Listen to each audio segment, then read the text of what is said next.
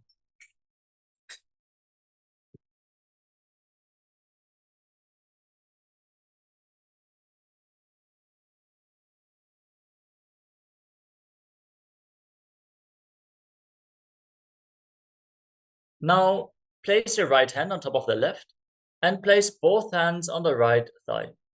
Close your eyes and make a sankalpa. Set a conscious resolution, what you want to manifest as part of today's ritual of Nityananda Yoga. Hold this visualization as we chant the sankalpa mantra.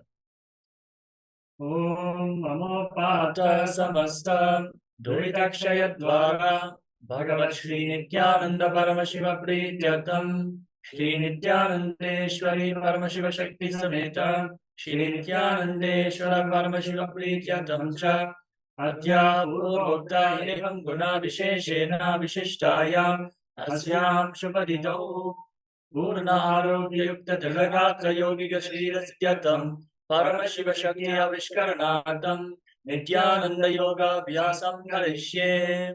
Now wash your hand once more. And keep your Panchapatra and Udani aside, out of harm's way, so we can safely enter into this ritual of Nityananda Yoga.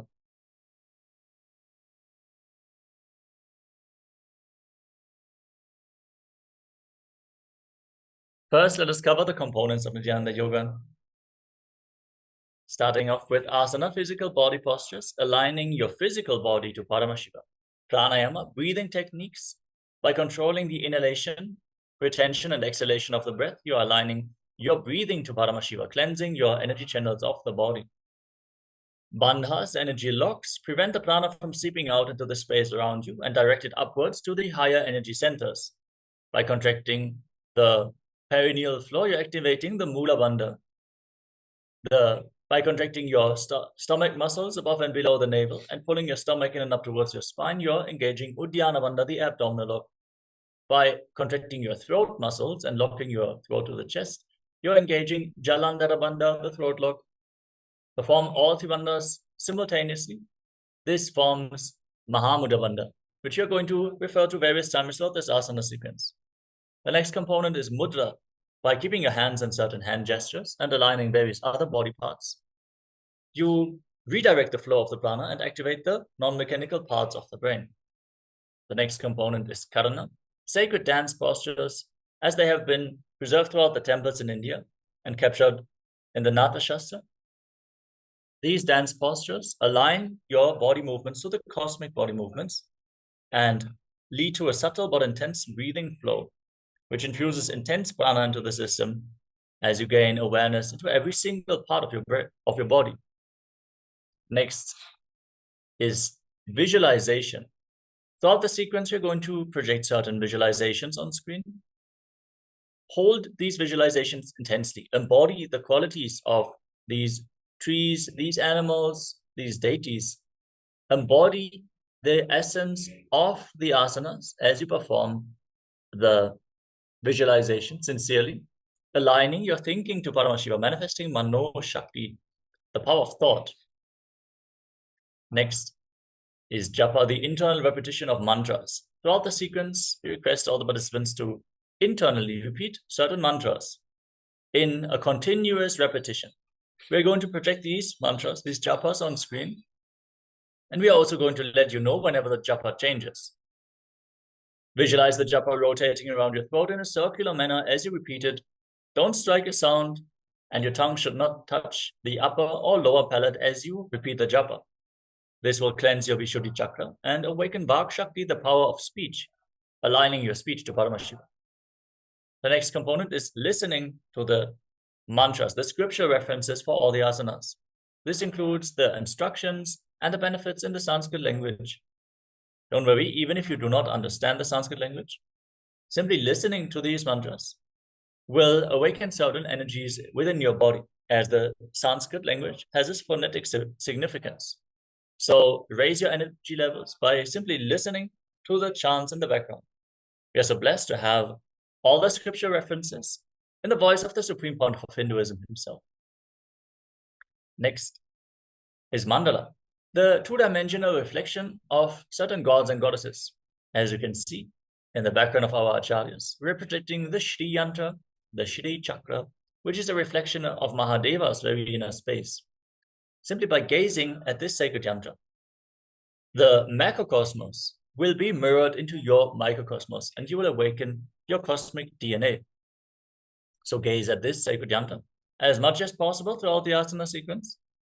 If you can, have one of the copper yantras from the Supreme Pontiff of Hinduism on the front of your yoga mat so you can gaze at it at your own convenience. The next component is weightlifting. Keep some weights at the side of your yoga mat and implement them into the asana practice. They do not have to be heavy. Even light weights will have a significant impact on your asana practice, will intensify the Kundalini awakening, strengthen your body, and make it able to hold on to the spiritual energy for a longer time. So when you sit during the darshan and you receive the energy from the Supreme Pontiff of Hinduism, you will be able to retain it in your body if you build your body consciously through weightlifting.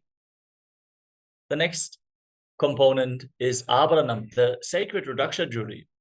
Understand Rudaksha beads function like a spiritual battery, holding on to spiritual energy for a long time and gradually giving it off to your system. So wear Rudaksha beads at any given time, especially during Nityananda Yoga. Finally, we have Aushadha, the sacred alchemy products from the Siddha tradition. Applying these energy medicines on your body or ingesting them into your system infuses intense prana into your system, which is capable of curing even chronic diseases. When the energy channels are cleared, the prana can flow, and simply you will step out of any disease. With all these components, Kailasa's Nityananda Yoga is a sure shot for spiritual enlightenment as it implements all these methodologies to awaken the Kundalini Shakti and preparing your body to hold the energy as well. So with all the components covered, let us now enter into the first asana of this sequence, which is Sukhasana. Sit in a comfortable cross-legged position keeping your head, neck, and spine in a straight line. Place your hands on top of your knees in Bindu Mudra with index fingers and thumbs together, the other fingers extended. Gaze forward. Visualize Lord Shiva in your inner space. Breathe in Samana Kumbhaka. Inhale deeply into your navel region. Then hold your breath and exhale fully from your navel. Again, hold your breath. Visualize a flame being kindled in your navel, rising upwards along your spine. As you engage Mahamudra Bandha, all three bandhas, the root lock, the abdominal lock, and the throat lock. And internally chant the first japa of this sequence, Soham. Internally repeat the japa, Soham, Soham, Soham, continuously in the first asana of the sequence, Sukhasana.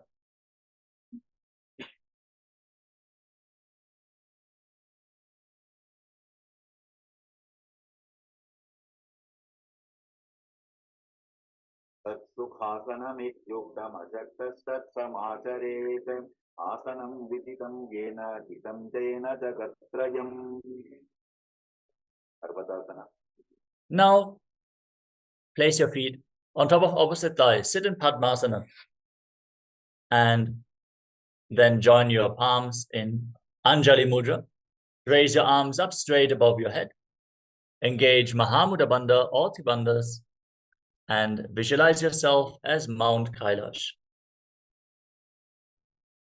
Avakshe Mahadeva Parvatasana Mangalam Yatkritva Skira Rupisya Shatchakradi Vilopanam. Adibodhan. Now extend your feet out in front of you. Join the soles of your feet together and lean forward and down as you interlock your fingers behind your back. Bring your forehead on the ground behind your heels. Engage Mahamudra Bandha, all three bandhas, as you gaze to your nose and visualize Swamiji in your inner space. Vidyahu Mejano Gubhai Pagathali Vambudakhano Vishtupachedobu Karalyavo Dachina Karso Vamagahavo. Adibodhan. Now extend your arms out in front of you. Cup your palms and place them on the ground in front of your feet as you bring your forehead on the ground behind your heels once more. Gaze through your nose, engage all the bandhas, Mahamudra Bandha, and visualize yourself as a snake. Urava Vidhi Pari Agane Nito Odi Kahuni Panasyo Lagagi Ata Agane Dharke Lagave Pasari Dogo Ataki Anjuli Kare. Now, keep your hands in Prana Mudra. Extend middle and index fingers and hold on to little and ring fingers with your thumbs. Catch your big toes and extend your legs forward and up. Then cross them into Padmasana and lean forward and down onto your elbows. Engage Mahamudra Bandha, all three bandhas, and visualize yourself as a bird. Anyadasanam Vaksye Nasidro Bhavenaraha Akasmat Vayu Sancharam Kokilakshasanenacha. Asana. Now stack your knees and ankles and hold on to opposite elbows in front of your body. Start rotating your arms in wide circles. Gaze towards the tip of the nose and engage Mahamudra Bandha, all three bandhas. Every once in a while, change the direction of the movement and hold the visualization of Swamiji in your inner space.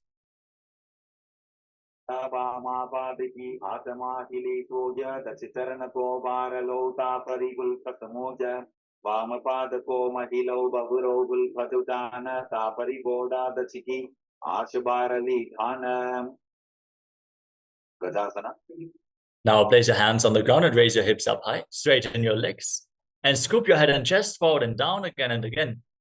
Engage Uddiyana Bandha, pull your stomach in and up, and visualize yourself as an elephant.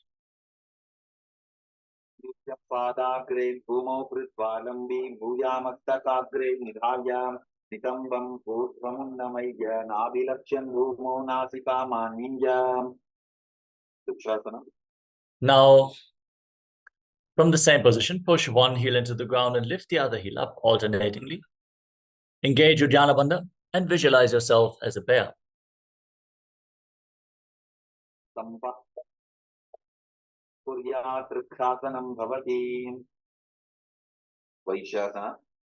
Now rise up. Stand on the tips of your big toes and bring your hands in front of the chest in Hridaya Mudra with index, middle, and ring fingers joined together, keeping your elbows raised. Pull your stomach in and up and visualize Swamiji in Vaishas.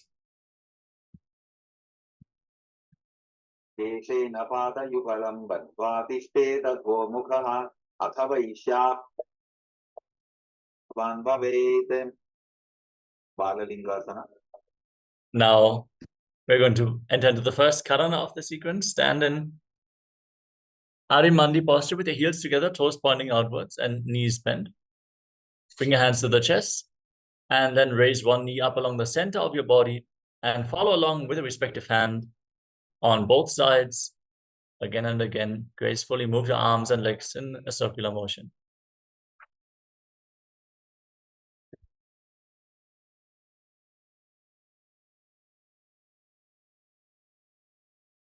Moving on to Balalingasana. Now interlock your fingers from the outside in Sarva Shankari Mudra and raise one knee up towards your chest with both hands interlocked and engage all the wonders, visualizing yourself holding a baby.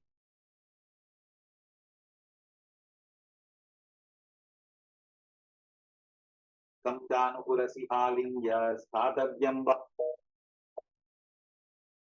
पादपीडनासना.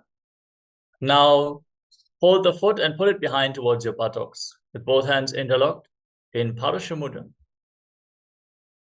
Engage all the wonders and visualize Swamiji in your inner space in Parapitanasana.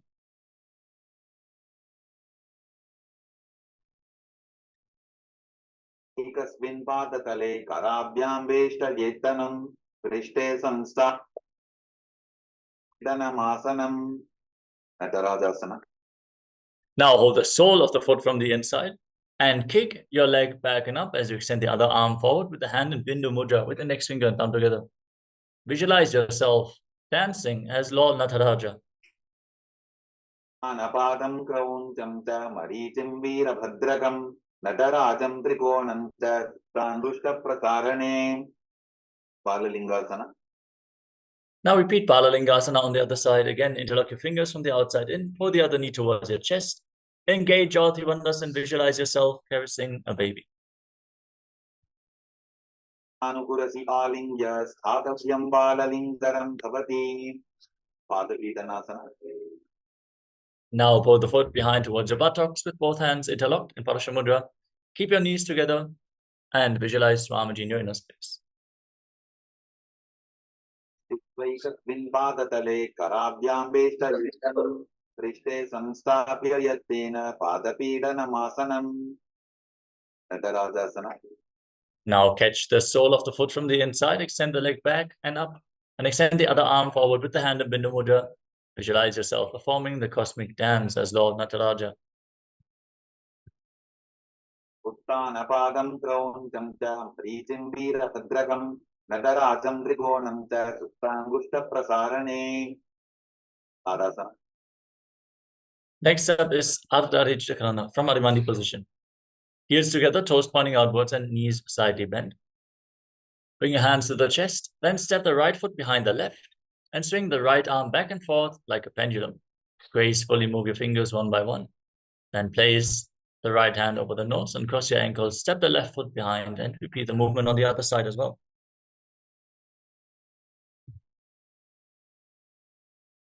Next is the skeleton dance. Now, visualize yourself as a skeleton as you shake your body intensely. Hold the visualization that you are only bones, no skin, no tissues, no muscles, only bones. Move all the bones of your body intensely.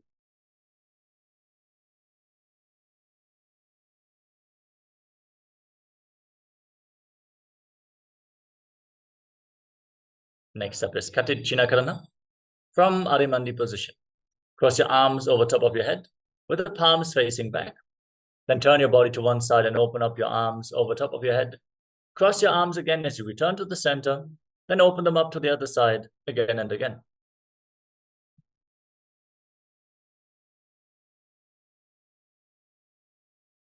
We move on to Tadasana. Stand on the tips of the toes and raise your arms up parallel above your head. Engage Mahamudra Bandha, visualize yourself as a palm tree, and internally chant the new japa Shivoham. Trabadhakono tadasana vibhedakan vinotanam sada kuryadan sarvatni padipriyam. Sanasana. Now lean forward and down, and place your hands on the mat, flat if you can.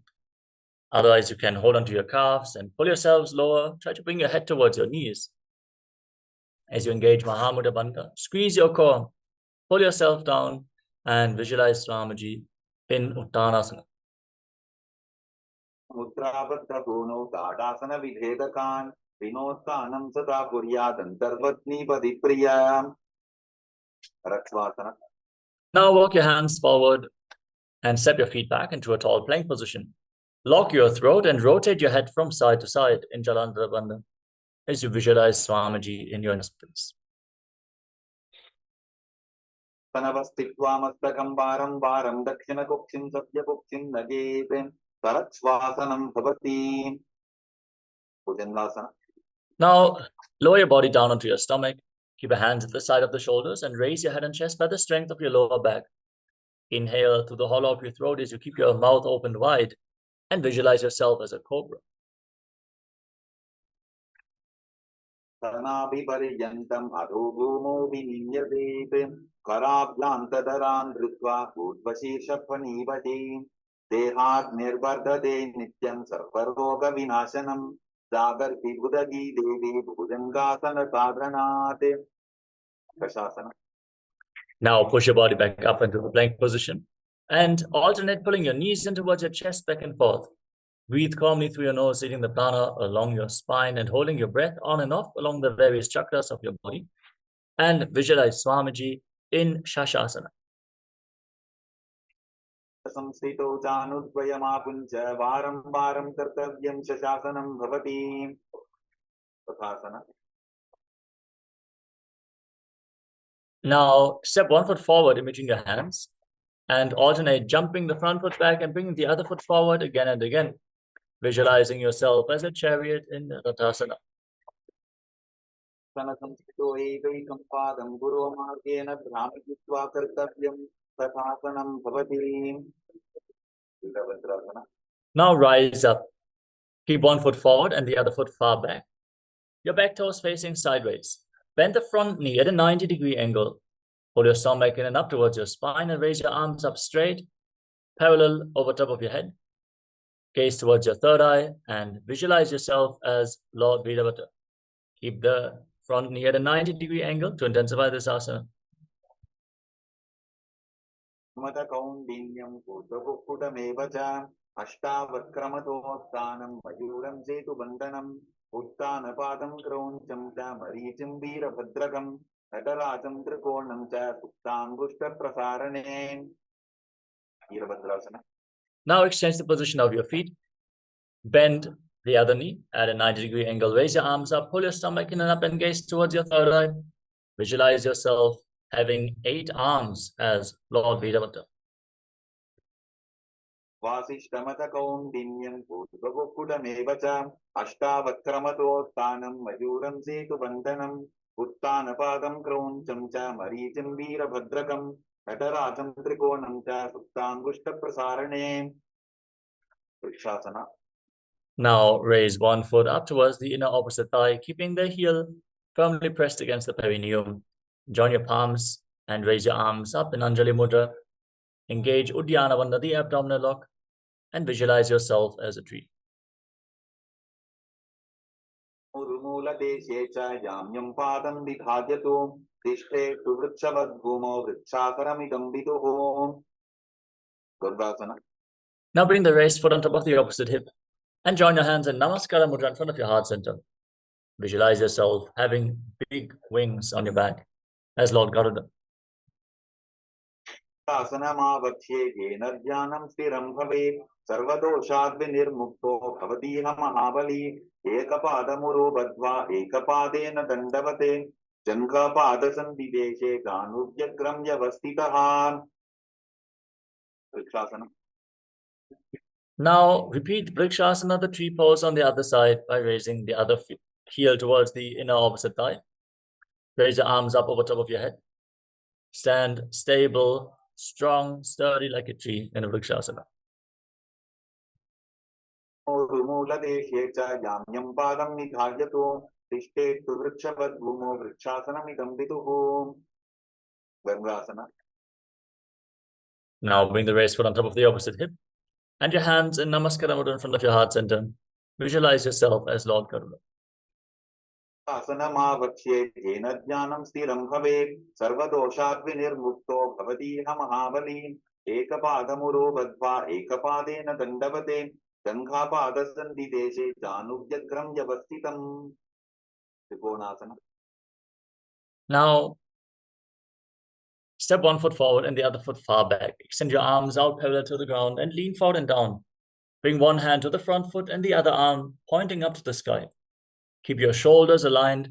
Try to push your hips forward to have your shoulders and your hips aligned as well.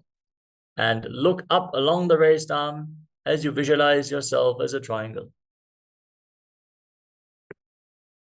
पादं क्रौञ्चं च हरीचिं वीरभद्रकं नटराजं त्रिकोणं च सुप्ताङ्गुष्ठप्रसारणे त्रिकोणासना. Now exchange the position of your feet.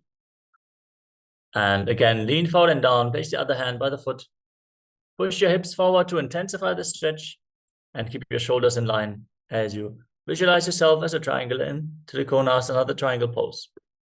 तानपादं क्रौञ्चं च ह्रीचं वीरभद्रकं नटराजं त्रिकोणं च सुप्ताङ्गुष्ठप्रसारणे अंगुष्ठासना. Next up is Nikuttakarana from Marimandi position. Raise one heel off the ground and bring your hands in front of your chest with the palms facing each other. Then stomp the raised heel down, lift the other heel up and alternate the position of your hands in front of your chest as well.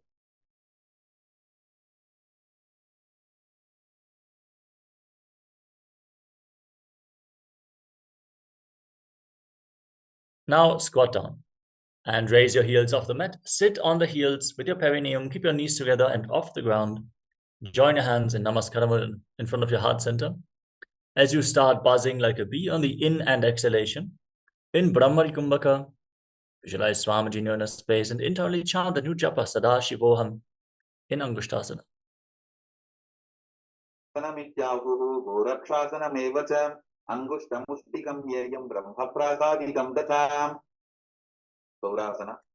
Now step one foot forward and keep your hands at the side of your body with the palms facing forward in Vara Mudra, the boon fulfilling mudra.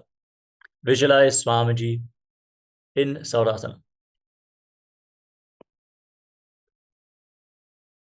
एकं पादतलं संस्थाप्य त्वेकपादकं विधुननासना. Now lean forward and down and catch the front big toe in Prana Mudra and hold on to the back heel with the other hand. Hold the balance in this position as you visualize Swamiji in Vidunanasana. स्थितो पादमेकं प्रसार्य तत्पादाग्रं संस्पृशेत् तत्करेण गुल्फं चान्यं धारयेत् तत्करेण धूनं पीठं चाभ्यसेत् चोभयत्र गौरासना. Now extend the other leg forward. Exchange the position of your feet with the hands at the side of your body, palms facing forward in Vara Mudra. Visualize Swamiji in Saurasana and keep buzzing like a bee in Brahmari Kumbhaka. एकं पादतलं संस्थाप्य त्वेकपादकं विधुननासना. Lean forward and down. Hold on to the front big toe and the back heel. Balance. If you cannot hold the balance, you can place the back hand at the side of the foot on the ground. Visualize Swamiji in Vidunanasana. पादमेकं प्रसाद्य तत्पादाग्रं संस्पृशेत् तत्करेण गुल्फं धान्यं धारयेत् तत्करेण धूनं पीठं चाभ्यसेत् चोभयत्र ब्रह्मचुरङ्कुशासना. Now step both your feet in and sit on raised heels. Separate your knees and place your hands on top with your palms facing up. Lock your throat, gaze through the gap between the palms, and visualize Swamiji in your inner space. कोपणापानि होय वैसे एडीतो बुदानि वैसे गोरपकतल्या की माहिली Ayush माहेरा शेनिली कपिलासना. Now drop your knees down to the ground. Keep your toes tucked and sit on raised heels. Keep your hands on your thighs, gaze towards the tip of the nose. Pull your stomach in and up in Uddiyana Bandha as you visualize yourself as Sage Kapila Muni, the founder of Mahanirvani Pita, उपकथली समट हरावे तिनको माहिली core मिलावे पनापान cooker होए वैसे AD तो बूजोनी निवैसे पत्र गोरकासना. Now, maintain your body in the same position. Shift your gaze up towards your third eye and visualize Swamiji in your inner space, who's the current inheritor, the head of the Mahanirvani Pita, the largest apex body of Hinduism.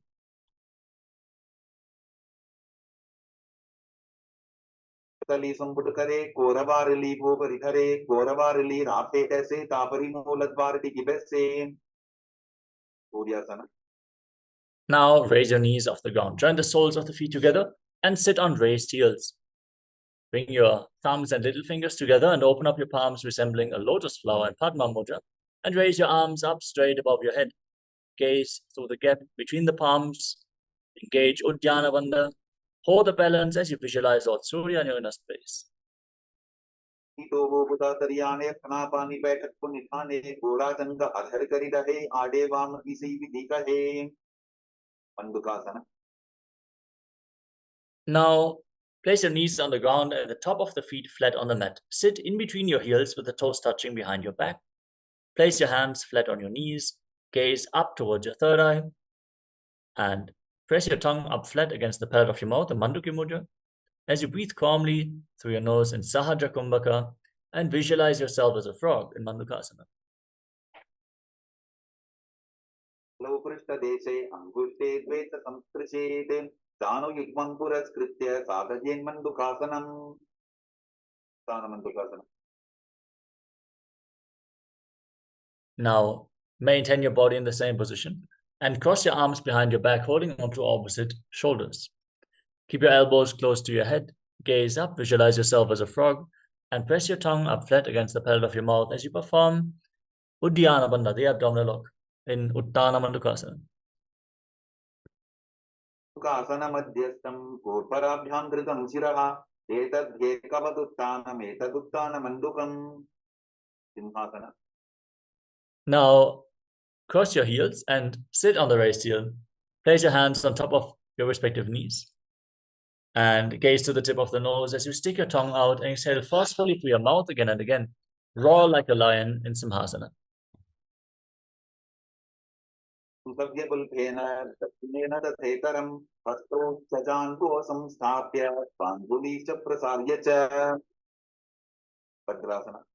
Now join the soles of the feet together with the toes pointing back, your knees wide apart, and sit on your heels. Cross your arms behind your back and try to hold onto your big toes in Prana Mudra. Opposite big toes behind your back. Lock your throat in Jalandhara Bandha and gaze towards the tip of your nose. As you visualize Swamiji in your inner space and return to buzzing like a bee on in and exhalation in Brahmari Kumbhaka. Perform Brahmari Kumbhaka in Vajrasana. युक्रमेण समाहितः पादाङ्गुष्ठौ कराभ्यां च त्रिपादपृष्ठदेशतः. काकभुसन्ध्यासना. Now place your feet flat on the ground and raise your knees. Bring your arms in between the legs and hook them around your back. Try to interlock your hands behind your back. Gaze towards the tip of the nose and visualize yourself as a crow in Kakabhushandhyasana.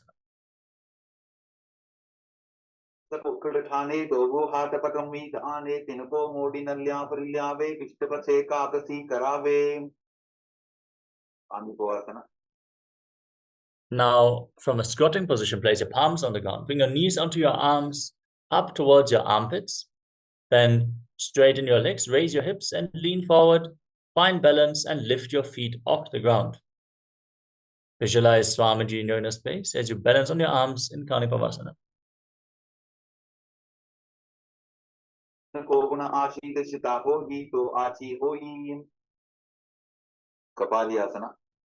Now place your head on the ground. Form a triangle between your head and your hands. Bring your hips above the shoulders, your knees onto your elbows, and then raise your legs up straight into a headstand. You can lean against the wall for support if needed. Gaze to your nose and visualize Swamiji. Keep buzzing like a bee in Kapalyasana.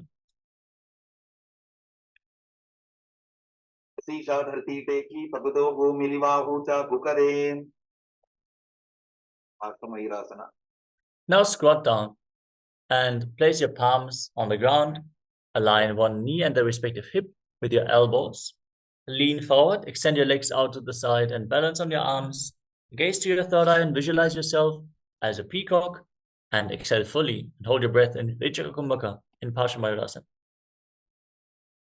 Mayurandandavat kuryan mayurandandanamakam kuryan mayuram parshvavyam mayuraparshvanamakam. Arthamayurasana. Now twist your body in the opposite direction. Again, place your knee and hip on your elbows and lean to the side. Lean forward, extend the legs out to the side and gaze to your third eye as you visualize yourself as a peacock. Dandavat kuryan mayuram dandanamakam kuryan mayuram parshvavyam mayuraparshvanamakam. Asana. Now place your hands flat on the ground and step your feet back into a plank position. Then step one foot outside the shoulder in between the two hands. Push your hips forward.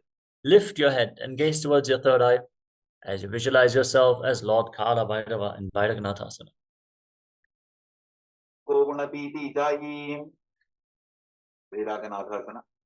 Now exchange the position of the feet. Step the other foot forward. Push your hips forward, raise your head and gaze up, visualizing yourself as Lord Kala Bhairava in Bhairaganatha-asana on the other side. Asana Koguna Piti Jayi. Mukha Bhidasana. Now rise back up onto your hands. Step both feet back. Bring your forearms on the ground and keep your hips raised. Lift your head and gaze up towards your third eye as you visualize Swamiji in Unmukha Pitasana. Nistau januni hastau chadvishpadama manguham utthapitan griyubala katistalam abhirukam. Vasishtasana. Now rise back up onto your hands and rotate your body. Lift one arm up towards the sky. Gaze up along the raised arm as you visualize yourself as Sage Vashishta in Vashishtasana.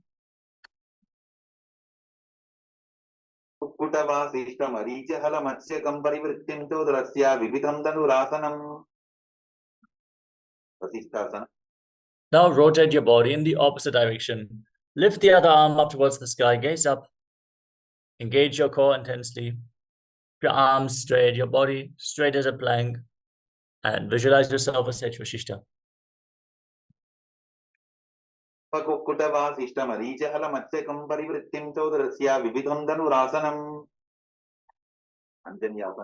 Now come to a seated position and extend your legs forward. Bring your hands underneath your buttocks with the palms facing up. Lock your chin to the chest and gaze towards the tip of the nose. Internally chant the new japa, Mahasadashivoham, as you visualize yourself as Lord Hanuman.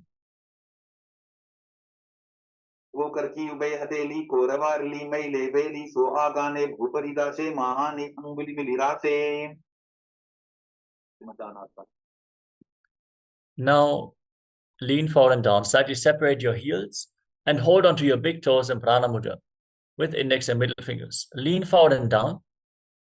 Bring your head towards your knees and visualize Swamiji in inner space. Parilalatantu paschimam tanam uchyate yena kena prakarena sukham dharyam tajayate. Now rise up. Interlock your fingers around your neck. Slightly separate your knees and lean forward and down. Try to bring your head in between your legs with the elbows outside the knees.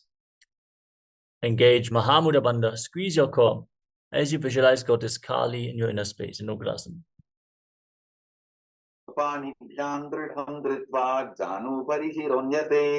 Asano gramidam proktam bhavedanila deepanam dehavasana haranam paschimottana samyakam yaye tadasanam shreshtham pratyaham dharayet sudhi. Parichayasana. Now rise up and step one foot in towards your body with the heel against your perineum. Bring your arm in and around the raised knee and interlock your hands behind your back as you bring your forehead towards your knee.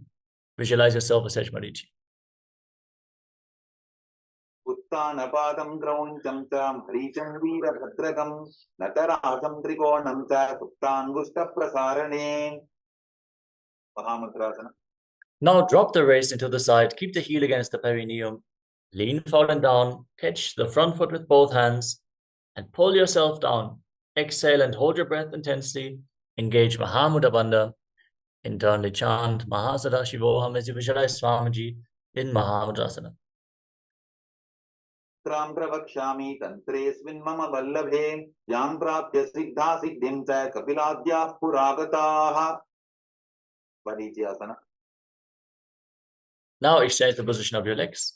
Step the other foot in towards your body with the knee raised. Lean forward and down and interlock your hands behind your back as you visualize yourself as Echmarichi. Napadam krauncham cha hrichim veerabhadrakam natarajam drakonam cha suptangushta prasarane. Mahamudrasana. Now drop the waist into the side. Keep the heel firmly pressed against the perineum and lean forward and down. Hold onto the front foot with both hands and visualize Swamiji as you engage Mahamudra Bandha.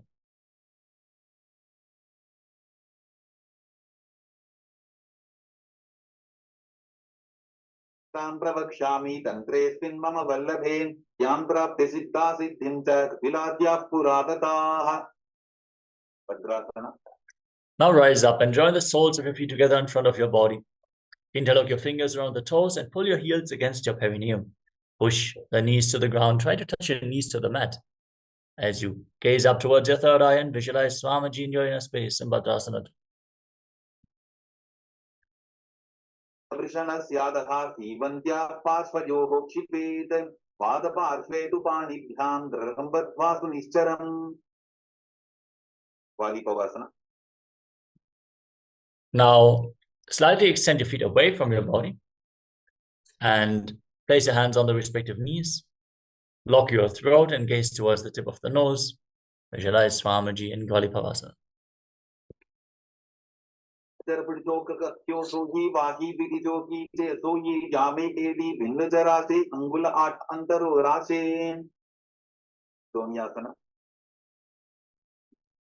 Now, join the soles of the feet together, bring them back in towards your body.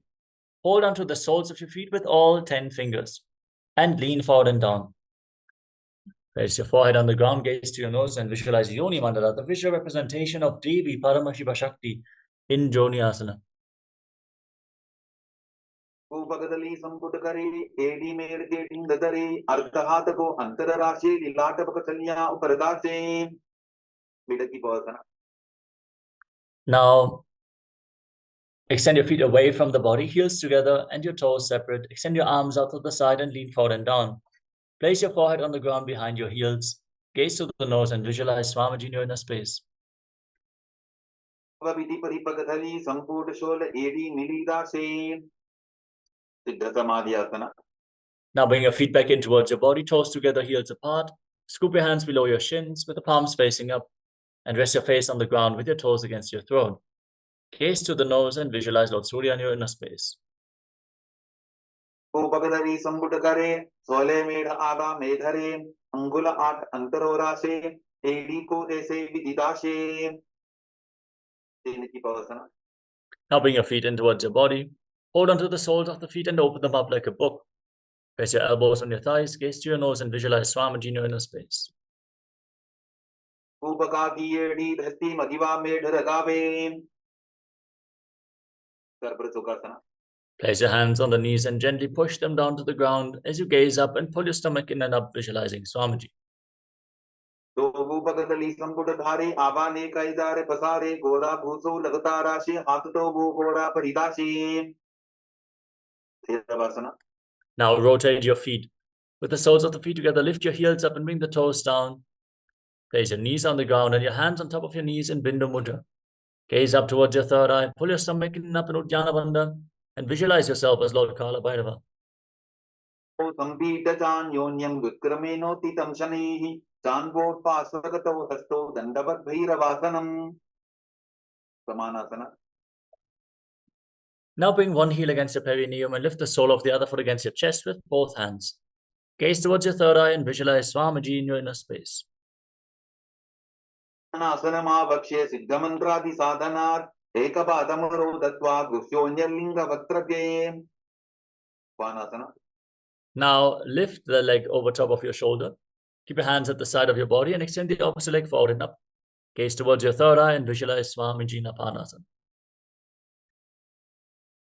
सम्पादमेकं च स्कन्धे चारोपे यत्ततः एकपादेन गगने तिष्ठेत दण्डवक्त्रभोः समानासना. Now exchange the position of your legs, lift the sole of the other foot against your chest and press the opposite heel against your perineum. Gaze to your third eye, exhale all the way and hold your breath in the exhaled state in Rechaka Kumbhaka, focusing on the Muladhara chakra as you visualize Swamiji in Samanasana. समानासनमावक्ष्ये सिद्धमन्त्रादिसाधनात् एकपादमुरौ दत्त्वा गुच्योन्यलिङ्गवक्त्रगे अपानासना. Now lift the leg over top of your shoulder and keep your hands at the side, extending the opposite leg forward and up. Gaze up towards your third eye and visualize Swamiji Napanasana. पादमेकं च स्कन्धे चारोपे यत्ततः एकपादेन गगने तिष्ठेत दण्डवक्त्रभोः गोमुखासना. Now stack your knees in front of your body, keeping your heels outside opposite hips. Interlock your fingers on the top knee, gaze towards the tip of the nose and visualize the face of a cow. Internally chant the new japa Om Nityanandoham and hiss through your teeth on your inhalation through your mouth and exhale through your nose in Sitkari Kumbhaka. दक्षिणगुल्फन्तो पृष्ठपार्श्वेन योजयेत् दक्षिणेऽपि तथा सत्यं गोमुखं यथा अनसूयासना. Now hold on to your big toes and prana mudra and gaze towards the tip of the nose as you pull your stomach in and up in Uddiyana Bandha and visualize yourself as Rishika Anasuya. दक्षिण कोडो नीचो ठाने बाबों ताके ऊपर आने थोड़ा संधि मिलावे भारी आड़ा बदबुनी दे संधि पसारी अनुसयासना 2. Now interlock your fingers behind your back and lean forward and down. Bring your chin over the knee and touch your nose to the mat. As you gaze to the tip of the nose, visualize yourself as Rishika Anasuya. बड़ा बोधा की संधि ब्रिडा बाबोड़ा की संधि मिलाई राशे घोड़ा से उले भगत विहारो आरवाई सुधा राशे गर्वासना 2. Now step the right foot flat on the mat and bring the left heel against your perineum. Place your hands on respective knees, gaze to your nose and visualize yourself as Lord Garuda. दावो बकमोड़ी AD बाहिला विल्भमूलत्वारणी सहिते नारदासना. Now raise your perineum on top of your heel. Interlock your fingers around your neck and twist your elbows outside the raised knee. Gaze towards your third eye and visualize yourself as sage Narada in Naradasana. भगदली केरी भूपरिदा हिलवा वेकेरी गोड़ा सुदो no है जोगी छिपा छिटीरा शेषोगी अति पीठकासना. Now place the left foot on top of the right thigh. Hold on to the right shin with the left hand and the right big toe with the right hand in prana mudra. Gaze towards your nose and visualize Matsya, the fish avatar of Lord Vishnu. पामांगुष्टन्तो गृहीतं मज्जपीठकं योरिवामेन संपीड्य मेढ्रातुपरि दक्षिणं गोमुखासना. Now stack your knees in front of your body. Keep your heels outside opposite hips. Interlock your hands on top of the knees. Gaze to the nose and visualize the face of a cow. क्षीणगुल्फन्तो पृष्ठपार्श्वेन योजयेत् दक्षिणेऽपि तथा सत्यं गोमुखं यथा अनसूयासना. Now hold on to your big toes in prana mudra. Pull your stomach in and up and gaze to your nose. दक्षिण कोडो नीचो ठाने बाबों ताके ऊपर आने घोड़ा संधि मिलावे भारी आड़ा बदबुनी दे संधि पसारी अनुसयासना 2. Now interlock your hands behind your back, lean forward and down and bring your nose to the mat. बड़ा बोधा की संधि ब्रिडा बाबोड़ा की संधि मिलाई राशे घोड़ा से उले भगत विहारो आरवाई सुधा राशे गर्वासना 2. Now place the left foot on the mat with the right heel against your perineum, left knee against your chest, hands on the knees. Gaze to the nose and visualize yourself as Lord Garuda. दावो बकमोड़ी AD बाहिला विल्भमूलत्वारणी सहिते नारदासना. Now raise your perineum on your heel, sit on the heel, interlock your fingers around your neck and twist your elbows outside the raised knee. Gaze to your third eye and visualize sage Narada. Vagdali Keri, Bhuparida Hilava, Vekeri, Goda Sudo, no Hejoji, the Chipa Shitira, Shesoji. What's your asana? Now place your right foot on the left thigh, hold on to the left shin and the left big toe, gaze to your nose and visualize Matsyavatara of Lord Vishnu. Menavamangustanto, Grihita Matsavita Yoriva, Mena Sambhite, Metrakapari Dachinam. Matsendrasana. Now extend your legs out in front, then place the left foot on the right thigh.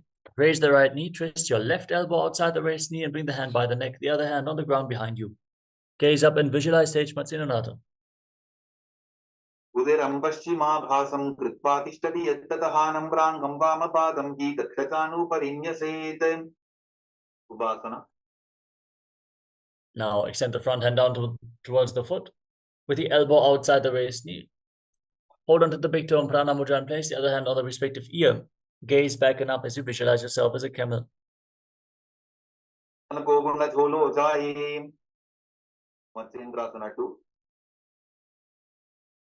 Now drop the hand from the ear to the ground behind you. Keep holding onto the front foot, gaze up and visualize Sage Matsenanata. Matsendrapeetham Dadara Pradiptim Vitandara Pandala Kandanastram Abhyasatat Kundalini Prabodham Dandastirat Pumjitati Pumsan. Matsendrasana. Now extend your legs, place the right foot on the left thigh and raise the left knee, twisting your right elbow outside the raised knee with the hand by the neck. Place the other hand on the ground behind you and twist your spine as you gaze to your third eye and visualize yourself. Visualize Sage Matsenanata. Uderam Paschima Bhasam Kritpatistadi Yatatahanam Brangam Vamapadam Gitakshatanu Parinyaset. Ubasana. Extend the front hand down towards the foot, hold on to the big toe and the back ear. Visualize yourself as a camel as you gaze to your third eye. Matsendrasana 2. Now hold on to the front foot and place the other hand on the ground behind you. Gaze up and visualize Sage Matsenanata. Sendrapeetham Dadara Pradiptim Vitandara Pandala Kandanastram Abhyasatat Kundalini Prabodham Dandastirat Pumjitati Pumsan. Padmasana. Now place your feet on top of opposite thighs and bring your hands flat on top of your knees. Gaze towards the tip of the nose, engage Mahamudra Bandha, all three bandhas, root lock, abdominal lock, and throat lock. As you start breathing in Sitali Kumbhaka, roll your tongue up and stick it out of your mouth. Inhale through the rolled up tongue and exhale through your nose. Internally chant the new japa, Om Nityananda Mahasadashivoham, as you visualize yourself as Lord Shiva. Dvidham Proktam Padmam Bhadrasanam Tatha Urdho Rupai Dhatte Uvepadatale Yatha. Padmasana 2. Now cross your arms in front of your body and hold onto your big toes in Prana Mudra. Gaze towards the tip of the nose and visualize yourself as Devi Paramashiva Shakti herself. Uttanau Charano Kritva Uru Samstobra Yattataha Uru Madhye Tathotano Pani Kritva Tutadrisho. Kudasana. Now bring your hands through your legs, place your palms on the ground, and then lift your entire body off the mat. Balance on your arms and breathe calmly through your nose in Sahaja Kumbhaka as you visualize yourself as a rooster. Tanam Samstapya Nanvororantare Karu Niveshya Voma Vasishtet Yomasta Kukutasana. Bandhati Asana. Now place your palms on the ground as you raise up onto your knees. Turn your hands so the fingers are pointing towards your body. Bend your elbows against your navel, lean forward, find balance, and lift your body off the mat. Balance on your arms as you visualize Swamiji in Bandhaki Asana. Tabhyakaratve Tatkur Paristapitana Vipashvaha Uchasano Dandavadutti Mayurame Tatravadanti Bitham Mayuram Padmakam Kuryat Baddhake Kiti Kathyate. Mayurasana. Now, with your hands on the mat, extend your legs back, bring your elbows against your navel, and then lift your entire body off the ground, keeping your legs straight. Gaze forward and visualize yourself as a peacock. Tavakshe Mahadeva Mayurasana Muttamam Bhumo Nipatya Hastaudvau Kurparo Paridehakam. Makarasana. Now lay down on your stomach, place your forehead on the ground and interlock your fingers around your neck. Rotate your feet so the toes are pointing to the side and your heels are touching the mat. And visualize yourself as a crocodile.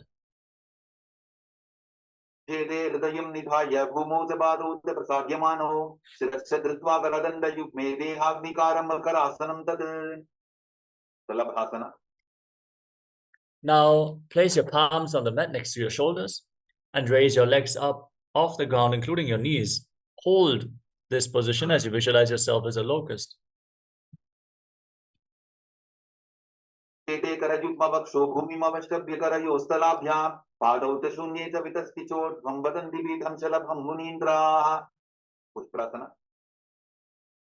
Now, bend your knees, hold onto your feet and pull them outside your hips.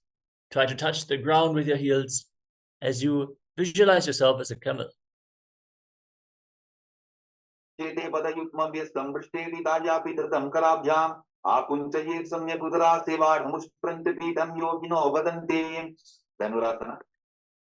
Now, firmly hold onto your feet and kick your legs back and up as you raise your head and chest. Gaze up and visualize Pinaka Lord Shiva's bow in your inner space.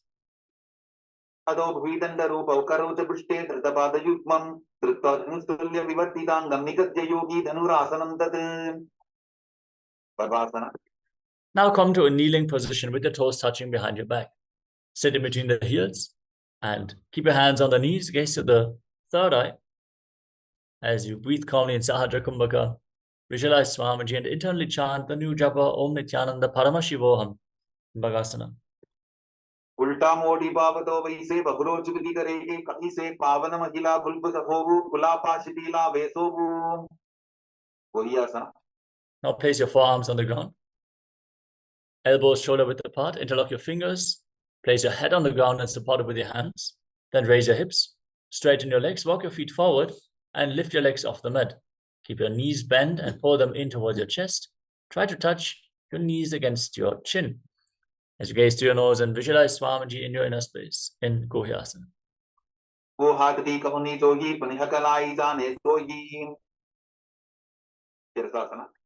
From the same position, now extend your legs up straight into a headstand. Gaze towards the tip of the nose and breathe deeply in Sahadra Kumbhaka as you visualize Swamiji in Shirshasana. Mandalam tat vidhaiva viditam hinaha dandasanam dida proktam viparitopabesane. Now gently lower your legs down. Come to a seated position. Extend your legs forward and get ready to breathe in Bhastika Kumbhaka. Exhale forcefully from your navel region by contracting your abdomen again and again. Don't inhale, just exhale. Air will naturally return back into your lungs. Now perform this pranayama throughout the next few asanas. Starting off with Podhyasana. Now visualize Swamiji. Hold onto your calves and raise them up straight in front of your face as much as possible.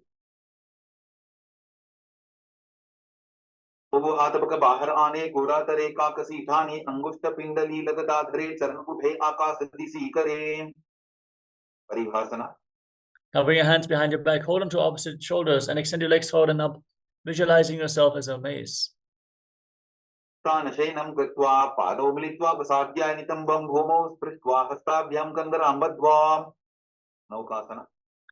Now extend your arms out in front, parallel to the ground. Keep your legs raised, gaze up and visualize yourself as a boat.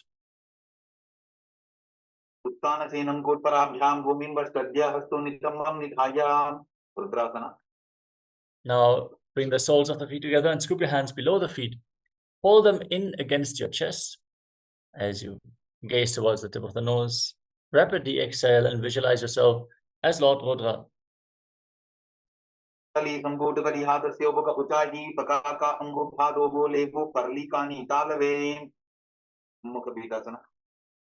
Now relax. Lay down on your back. Place your feet flat with your knees raised. Place your palms flat on the mat just behind your heels and push your hips up by the support of your hands. Push your hands into the ground to lift your hips even higher. Gaze towards the tip of the nose, lock your throat in Jalandhara Bandha, and visualize Swamiji in Unmukha Pitasana too.